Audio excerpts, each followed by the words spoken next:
আধুনিক জীৱন যাপনৰ কবলত পৰি ক্ৰমে হেৰাই যাব ধৰা এটা শিল্প।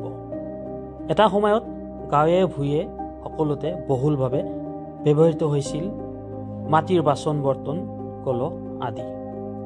কিন্তু প্লাষ্টিক, এলুমিনিয়াম, ষ্টীলৰ সামগ্ৰীয়ে লাহে লাহে দখল কৰিছে সেই বজাৰ। সৰুতে আমি দেখিছোঁ কুমাৰসকলে কান্ধত ভাৰ বান্ধি মাটিৰ সামগ্ৰী বিক্ৰী কৰিবলৈ অহা, কিন্তু সেই দিনবোৰ এতিয়া অতীত হ'ল।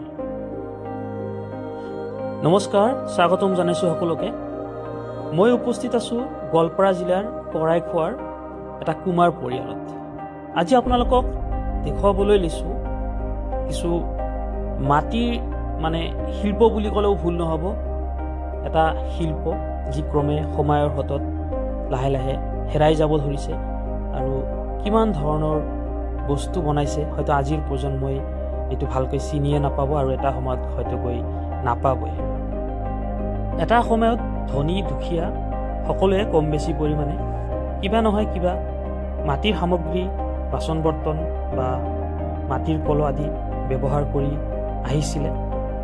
কিন্তু সময়ৰ হাতত যিহেতু এইবোৰ পুৰণি হ'ল, ষ্টীল বা এলুমিনিয়ামৰ বাচন বৰ্তন বেছি জনপ্ৰিয় হ'ল, এইবোৰৰ লাষ্টিঙো বেছি, ভাঙি নাযায়, বা প্লাষ্টিকৰ কিছু সামগ্ৰী আজিকালি কম দামতে পোৱা যায়। সেইফালৰ পৰা সংগতি ৰাখি এওঁলোকে বৰ্তমান সময়ত যিবোৰ সামগ্ৰীৰ ডিমাণ্ড আছে, যিবোৰ বৰ্তমানো প্ৰচলিত, যিবোৰ চলে, সেইবোৰহে তেওঁলোকে বনোৱা পৰিলক্ষিত হয়। যেনেকৈ ঈদৰ সময়ত মাটিৰ চিলিণ্ডাৰ সৰু ল'ৰা ছোৱালীয়ে কিনে, বা পূজাৰ সামগ্ৰীসমূহ, ধূপ দিয়াৰ সময়ত ব্যৱহাৰ কৰা সামগ্ৰী, দিৱালীৰ সময়ত ব্যৱহাৰ কৰা চাকি, এইবোৰৰ এতিয়াও ডিমাণ্ড আছে। তো এইবোৰ তেওঁলোকে এতিয়াও বনোৱা দেখা যায়। তো আন আন সামগ্ৰীও আছে। আমি অকণমান ভিতৰত সোমাই যাওঁ, চাওঁ কি আছে। কিছু মাটিৰ বাচন বৰ্তন এতিয়াও আছে, বনাইছে। এইবোৰ পুতলা ঈদৰ সময়ত সৰু ল'ৰা ছোৱালীয়ে কিনে, খুব চলে, সৰু ল'ৰা ছোৱালীয়ে ভাল পায় এইবোৰ দি খেলি। আচলতে এইবোৰ নেচাৰেল বুলিও ক'ব পাৰি, যিবোৰ প্লাষ্টিকে দখল কৰিছে।